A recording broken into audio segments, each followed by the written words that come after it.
گرامی، مهمانان عزتمند، یکی شما رو خیر مقدم میگویم در تالاری باشکوی کاخ پارفنون در مراسم قرعه‌کشی موسم جشنی لیگ اولی تاجیکستان که از روی شماره 35مین موسم به حساب می رود. در ابتدا از یکی شما خواهش می نماییم از جرهای خود برخیزید، سرود ملی جمهوری تاجیکستان صدا می دهد.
امروز در چهاربینی ما رهبریت اولی فدراسیون فوتبال تاجیکستان، رهبریت دسته‌های اشتراکی لیگ اولی کشور که مانند سال گذشته 12 دسته بین هم رقابت میکنند، کمیسران، نمایندگان وسایل اخباری عامه حضور دارند و سخن افتتاحی را میخواستیم با دیرکتور گنرالی لیگ فوتبال تاجیکستان محترم سبحان شودیف تقدیم نماییم. مرحمت.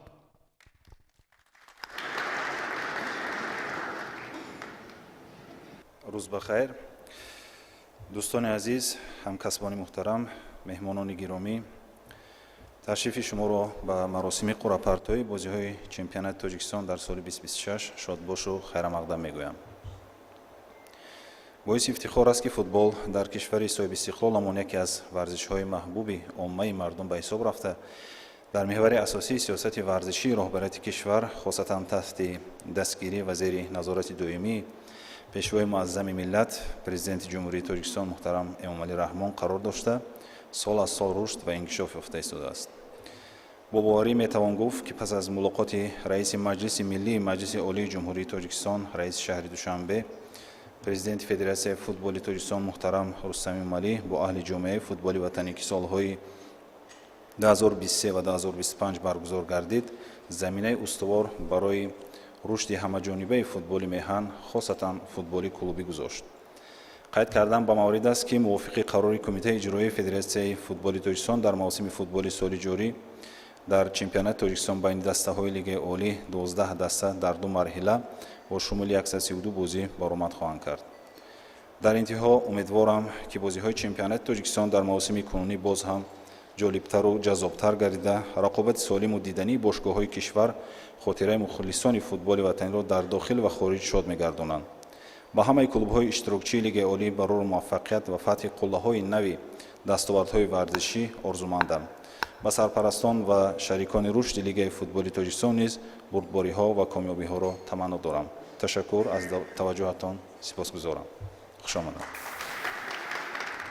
سرپرست کلی چمپیونات تاجیکستان 2026 شرکت پریماچ تاجیکستان گشت که ما همچون نمایندگان فدراسیون فوتبال کشور مینداری خود را برای همکاری‌های متقابلا سودمند بیان می‌نماییم. қайд кардан ба маврид аст ки имсол монанди соли гузашта 12 даста барои зинаҳои фахрӣ байни ҳам рақобат мекунанд. Тартиб умуман тағйир наёфтааст. бозиҳо дар ду марҳила баргузор мешаванд. ҳар як даста 22 рақобат баргузор менамояд, яъне ки дар як марҳила 11 бозӣ ҳар як даста баргузор мекунад. дар марҳилаи дуюм низ инчунин 11 бозии дигар бо ҳар як даста бозиҳои хонагӣ ва сафарӣ доир карда мешавад.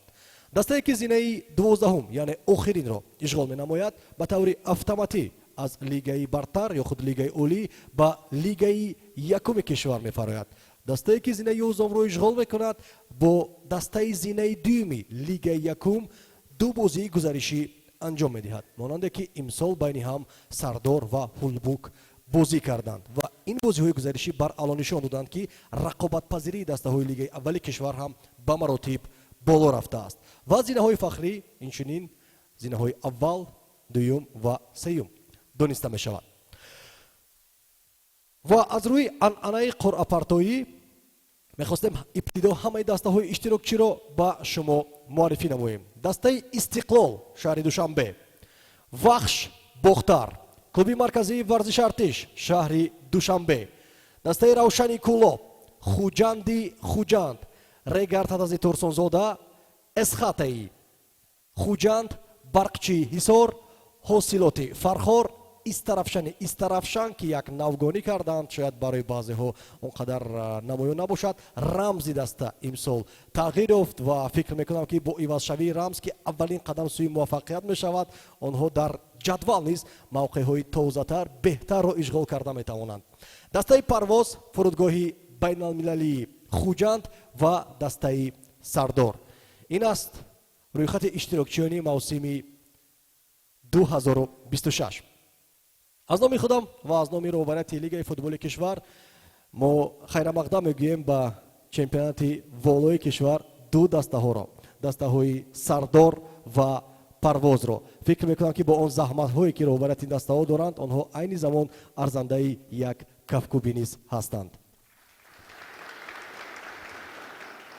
чун Сардор як зуҳуроти беназир дар футболи тоҷик гашт.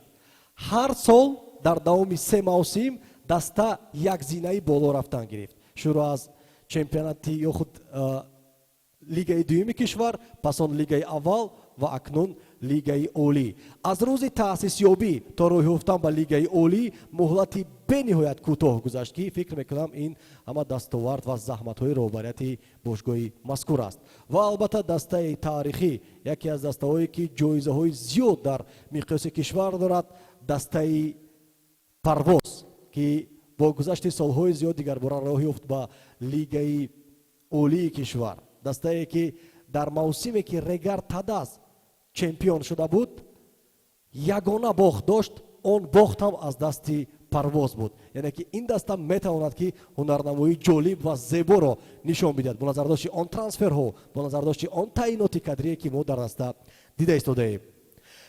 барои баргузор намудани қуръапартоӣ ҳамасола дар ин кор ба мо кӯмак мерасонанд дастандаркорон, футболбозони маъруфи кишвар, собиқ бозингарони тими миллӣ.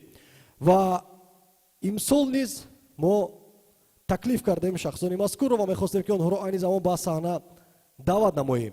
дукарат чемпиони Тоҷикистон, дукарат барандаи ҷоми президенти конфедератсияи футболи Осиё дар ҳайати Регар Тадаз, собиқ бозингари мунтахаби Тоҷикистон Ҷамшед Исмоилов.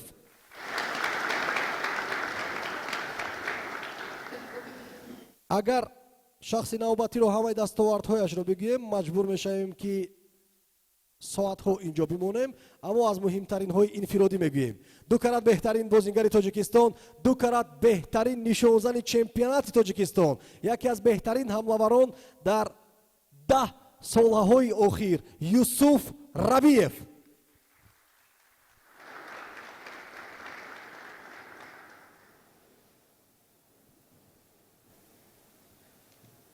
хуб, аллакай назди сабадҳо истоданд Юсуф Рабиев ва Ҷамшед Исмоилов. мехостем ки як суҳбати кӯтоҳак дошта бошем бо шумо. шурӯъ менамоем аз Ҷамшед Исмоилов, чун қайд карданд ки баромади оммавиро дӯст медоранд. رویخط اشتراکچیان پشتی ما است. در موسم گذشته رقابت بنهایت شدید بود، هم برای زینه‌های فخری هم برای باقی موندن در لیگ عالی کشور. چی فکر دارید این موسم نیست چنین رقابت حساس و شدید تکرار می شود یا نه؟ بله این سال دستاو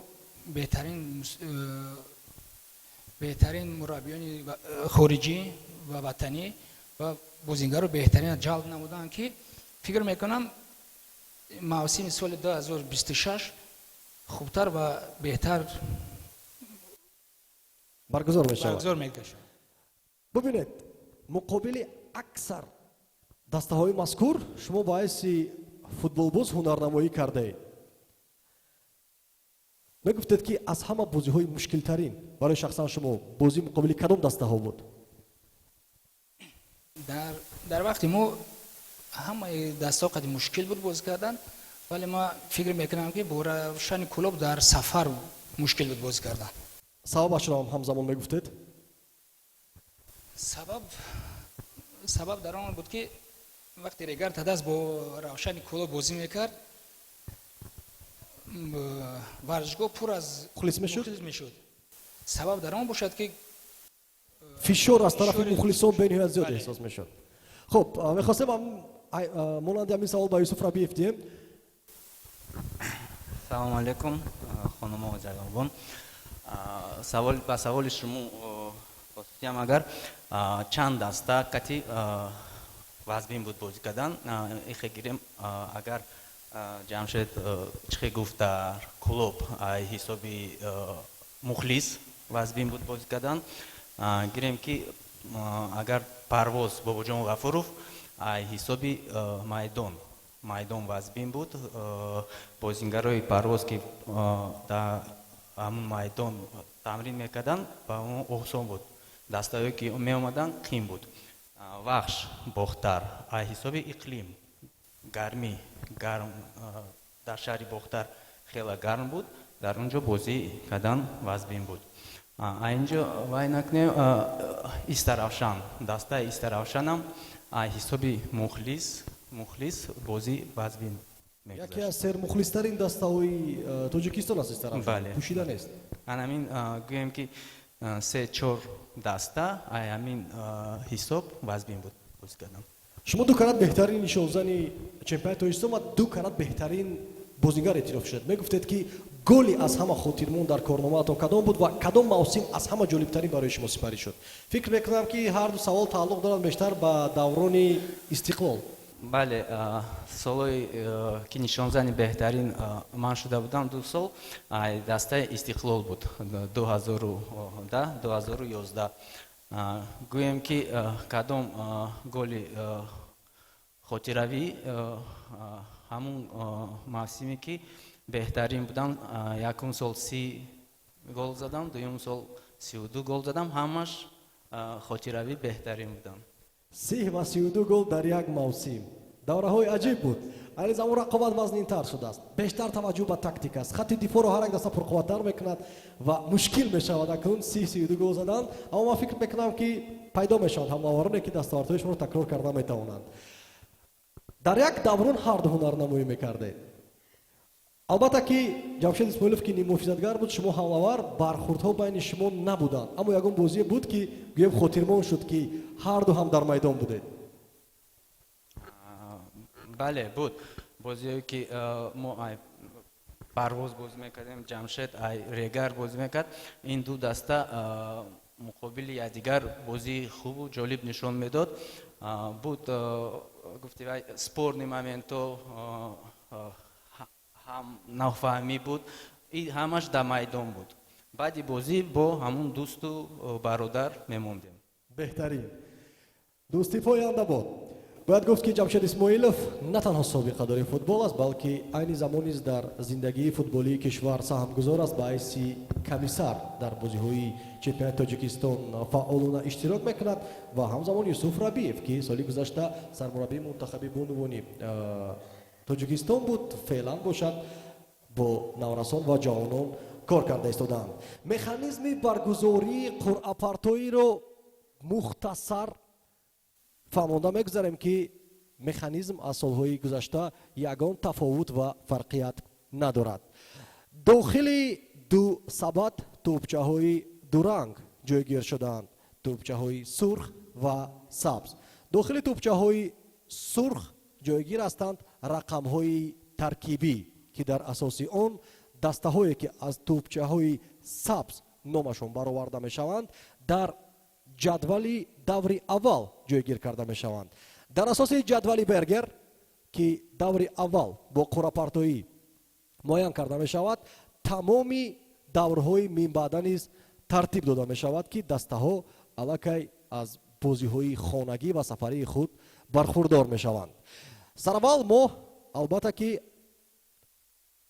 ҳар навбат тӯбчаҳои ибтидо сурхро баъдан сабзро мекушем. яъне ки сараввал ҷамшед исмоилов тӯбчаро кушода рақамро маълум мекунад, пас он Юсуф Рабиев бо кушодани яке аз тӯбчаҳои сабаде ки онҷо тӯбчаҳои сабз ҷойгир ҳастанд дастаро маълум мекунад ва онҳо ҷойгир карда мешаванд дар ҷадвал. соли гузашта як ҳазл карда буд Нуриддин Давронов, собиқ бозингари мунтахаби Тоҷикистон, ки баъзе аз тӯбчаҳо гармтар ҳастанд. албатта дар доираи як шӯхӣ буд ва барои шаффофият ман як дафъа худам як назар мекунам, не, ҳарорат мӯътадил ва якхела аст.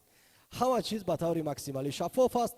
дохили тӯбчаҳоро дидан ғайри имкон аст ва ҳеҷ кас ҳавасманди чунин кор ҳам нест, чун Лигаи олии Тоҷикистон ва қуррапартоии шаффофияти баландтарин дорад. ва фикр мекунам ки мо метавонем шурӯъ намоем. ибтидо хоҳиш менамоем аз Ҷамшед Исмоилов ки тӯбчаҳоро то монда рақами аввал бароварда шавад.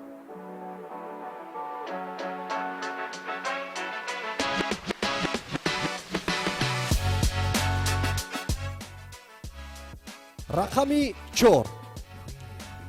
дастае ки таҳти рақами 4 бароварда мешавад бозии аввали худро дар хона баргузор менамояд. Юсуф Рабиев бошад, маълум мекунад ки кадом даста таҳти рақами 4 қарор мегирад дар ҷадвали Бергер.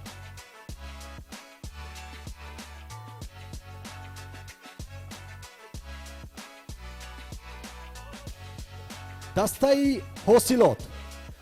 ҳосилоти Фархор мавсими гузашта ки воқеан ҳам ҳайати хуб ҷамъ карда буд, тавонист ки нисбатан ҳунарнамои хуб нишон бидиҳад, аммо фикр мекунам ки он мавқеъе ки онҳо ишғол карданд зинаи нуҳум он қадар барояшон қобили қабул набуд. аз ҳамин ҳисоб мавсими ҷадид онҳо собиқ сармураббии кори марказии варзиш артиш Шамсиддин Қосимовро даъват карданд, бозингарони моҳиро аз бозгоҳҳои дигар ҷалб карданд, то ки имсол муборизаи беҳтар барад. мо идома медиҳем қуррапартоиро боз рақами таркибии навбатӣ.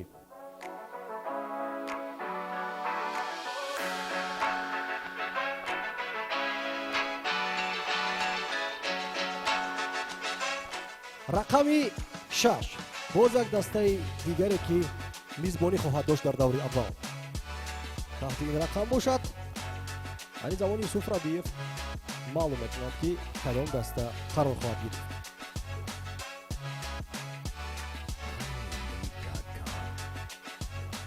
дастаи вахш бошгоҳе ки соли гузашта аз ҳама кам мағлуб шуд, ҳамагӣ як бохт дар мавсим дошт, бо тафовути 5 имтиёз бо пешсафи ҷадвал зинаи дуюмро ишғол кард.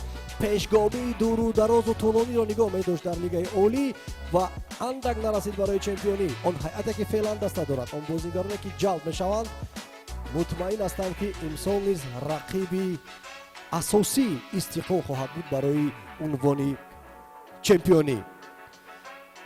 хуб, рақами таркибии навбатӣ.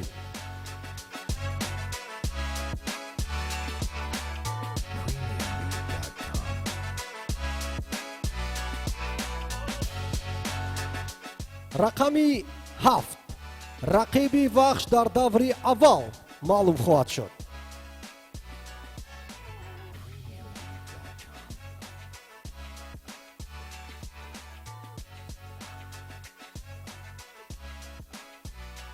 бале, ҷуфти аввал аллакай маълум мешавад.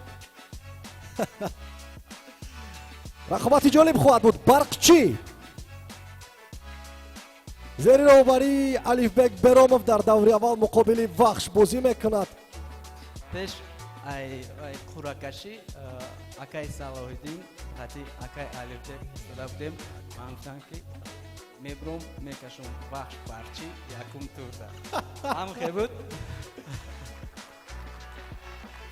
пешгӯӣ 100% шудааст. бе тахмин кунем ҷуфти дуюм чӣ тавр мешавад. дар ҳамин ҷадвал як ҷуфти дигар агар пешгӯӣ карда тавонед, фикр мекунам ки барномаи 90 дақиқа дар телевизиони варзиш интизори шумо мешавад. не ҷамшед дигар пешгӯӣ намекунам. хуб, як ҷуфт маълум шуд. мо идома медиҳем хӯракашии худро. рақибони таркибии навбатӣ.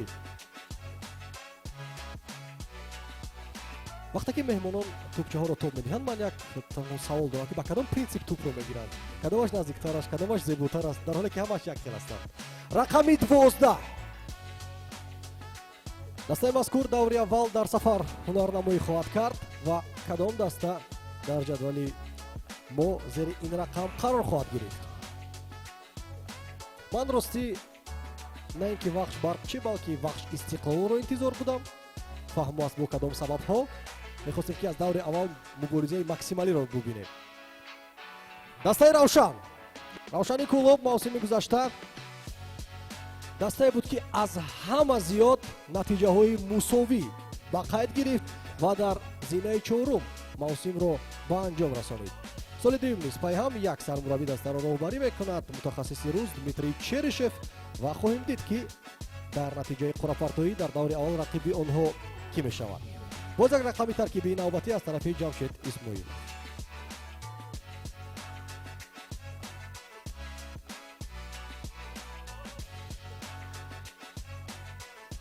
рақами 2. ҳамзамон дастае ки таҳти ин рақам қарор мегирад.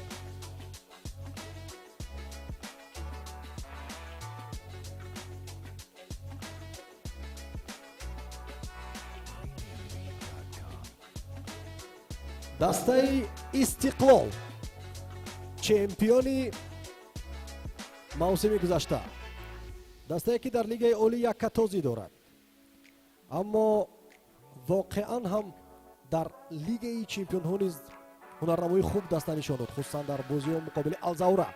андак шояд ки норасоӣ буд ки аз марҳилаи гурӯҳӣ баромадан натавонист, аммо дар умум истиқлол имсол низ дастае аст ки тоҷикистонро дар арсаи байналмилалӣ муаррифӣ хоҳад кард ва мо ба онҳо барору комёбӣ таманно дорем ва дар мусобиқаҳои байналмилалӣ дилхоҳ 11 дастаи боқӣ монда низ мухлиси истиқлол ҳастанд, зеро ки маҳз аз онҳо вобастагӣ дорад имтиёзгирии тоҷикистон дар радабандии конфедератсияи футболи осиё. идома медиҳем рақами таркибии дигар.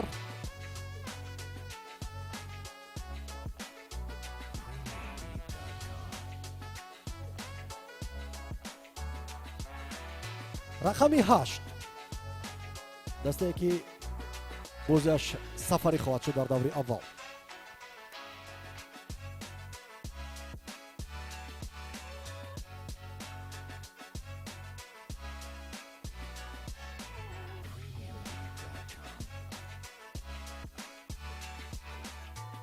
дастаи эсхата, бонкдорони шаҳри хуҷанд.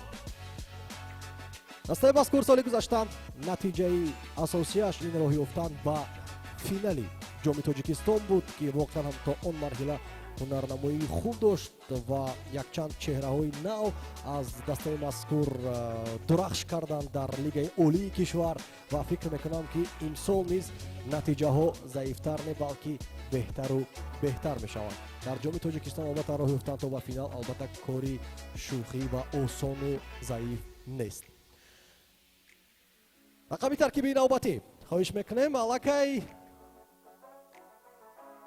наздик мешаванд фурсатҳое ки муайян кунем ҳар як бозиро ки дар даври аввал чӣ тавр мешаванд. рақами 9 ва дастае ки бароварда мешавад аз сабад рақиби ҳосилоти фархор мешавад дар даври нахуст.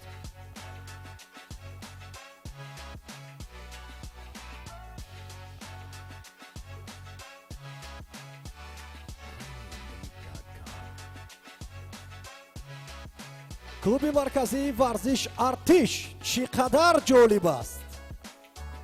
Шамсиддин Қосимов дар даври аввал муқобили дастае ки солҳои зиёд онҷо ҳунарнамоӣ кардааст. Ҷавонияш онҷо гузашт.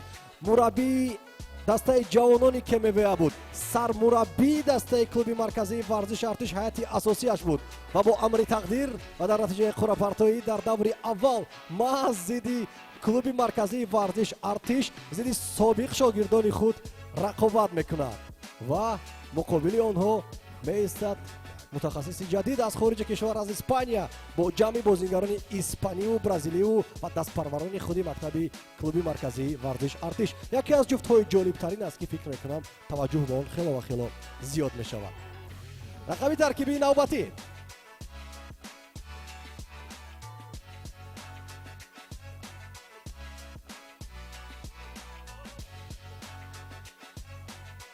рақами 5 дастае ки дар майдони худ эсхатаро қабул мекунад феълан маълум мешавад.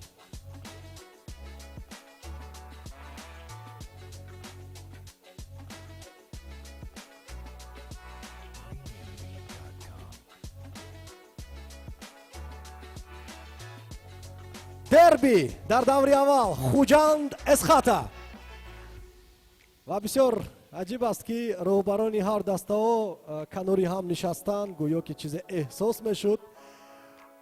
фикр мекунам ки бо ҷалб кардани сармураббии сербиягӣ бозингарони хориҷӣ аз ин кишвар, хуҷанд имсол ҳадафҳои баланд дорад. илова бар ин роҳбарияти волои вилоят, роҳбарияти волоии шаҳр мулоқот бо ситори мураббиён, бо бозингарон ва роҳбарияти даста анҷом доданд ва ҳама ин мулоқотҳо танҳо гоҳи як чиз аст.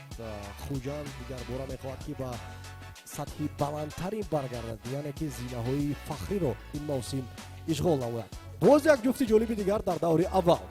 идома медиҳем. Истиқлол, Равшан ҳоло берақиб ҳастанд ва як ҷуфти дигар номушаххас мемонад. дорем ин рақами таркибии навбатӣ.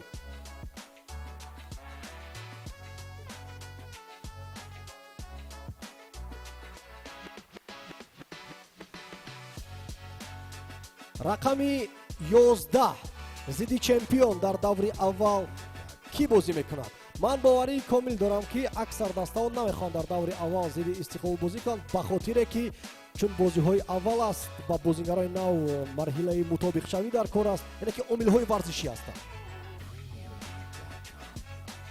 намехоҳад кушода намешавад.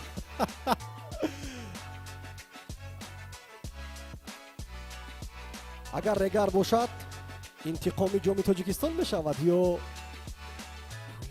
дастаи Сардор. чаро не? дастаи Сардор дар лигаи аввал рақобатпазирии худро нишон дод.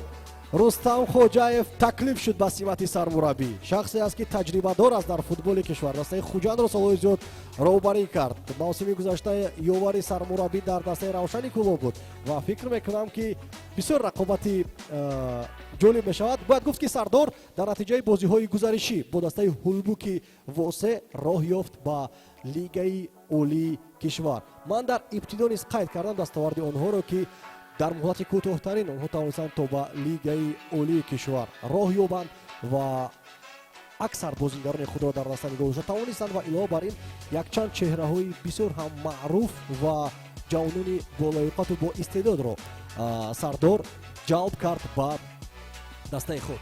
яъне онҳо мубориза мебаранд, танҳо барои иштирок наомадаанд, муборизаи шадид хоҳанд бурд. Истиқлол, Сардор як ҷуфти дигари бисёр ҳам ҷолиб. фикр мекунам ки ин мавсим ягон бозӣ заиф намешавад. ҳамаи бозиҳо арзанда ва сазовори таваҷҷӯҳ ҳастанд. се тӯбчаи дигар мемонад. рақами таркибии навбатӣ.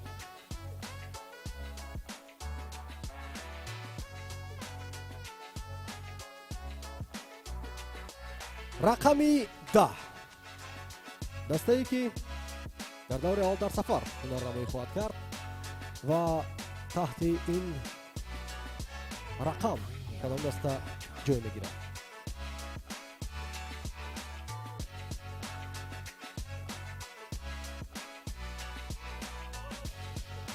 дастаи Равшан.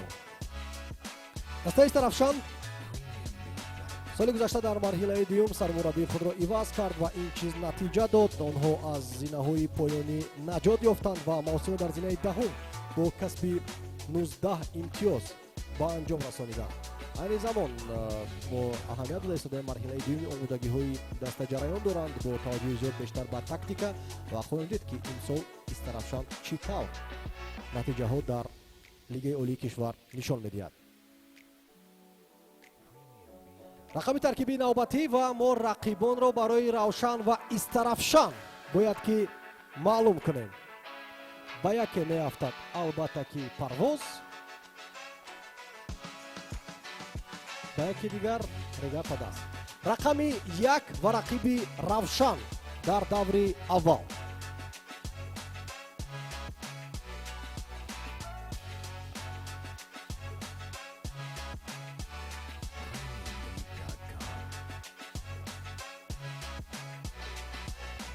Регар Тадаст муқобили Равшан дар даври аввал рақобат мекунад.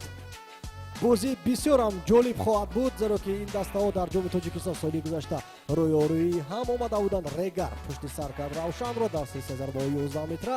пасон дар финал тавонист ки пирӯзӣ ба даст биёрад бар Эсхата ва илова бар ин як бозингари дастаи мазкур, яъне аниқтараш аз Равшан ба Регар Тадаст гузашт Абдураҳмон Нозимов ва дар умум фикр мекунам ки бисёр як бозии хубе доир мегардад байни дастаҳои мазкур ва аллакай ҷуфти охирин ба таври автоматӣ маълум аст, аммо барои расмиёт мо бояд ки ҳам рақами таркибӣ ва ҳам номи дастаро аз сабадҳо барорем.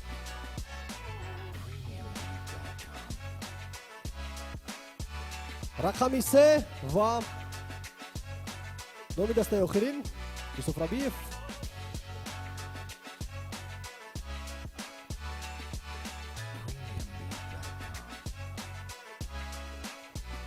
дастаи Парвоз 2 карат барандаи ҷоми Тоҷикистон мавсимҳои 2004 ва 2007, 2 карат ноиб чемпиони Тоҷикистон 2007 ва 2008. дастае ки воқеан ҳам таърихи ғанӣ дорад ва мо бо як хушнудӣ менигарем ба бозгашти онҳо ба лигаи олии кишвар. бояд гуфт ки зери роҳбарии Тоирҷон Муминов имсол дастаҳо нарнамоӣ хоҳад кард ва фикр мекунам ки он трансферҳое ки карда истода аз дастаи мазкур барои қавӣ гардонида даста аст ва барои тӯлонӣ боқӣ мондан дар лигаи олии кишвар аст.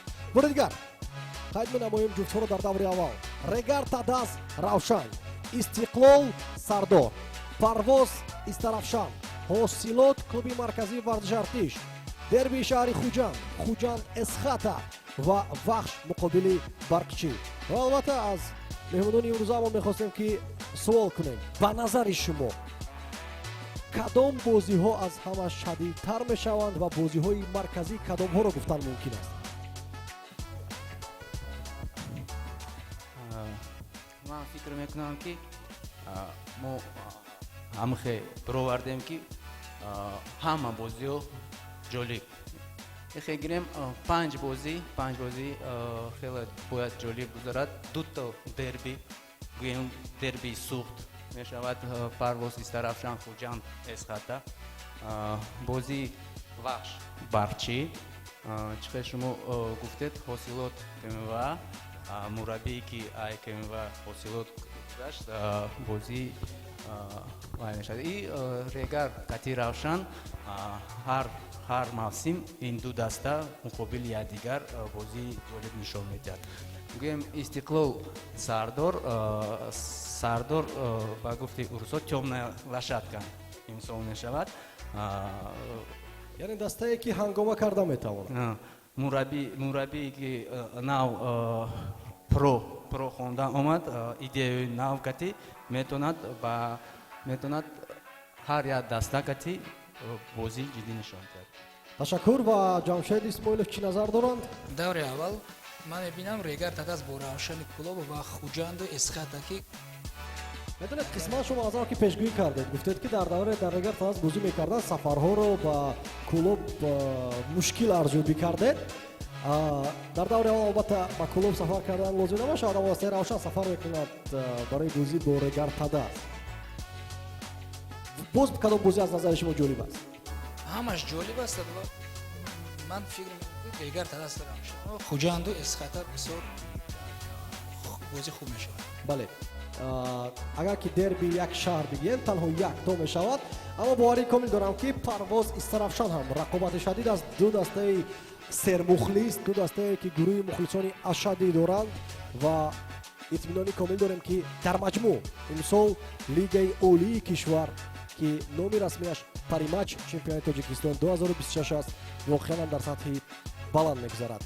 ҳозирини гиромӣ, меҳмонони азиз, дар ҳамин ҷо маросими қоррапартоии лигаи олии кишвар 2026 расман ба анҷом мерасад. барои таваҷҷӯҳатон ва барои иштирокатон арзи сипос ва мо бо як умедворӣ менигарем ба бозиҳои оянда. даврҳои минбаъдаи лигаи олии кишвар бошад дар натиҷаи механизми Бергер албатта тартиб дода мешавад ва дар сомонаи расмии Федератсияи футболи Тоҷикистон ва дар сомонаи расмии лигаи футболи кишвар паҳн мешавад. хайр.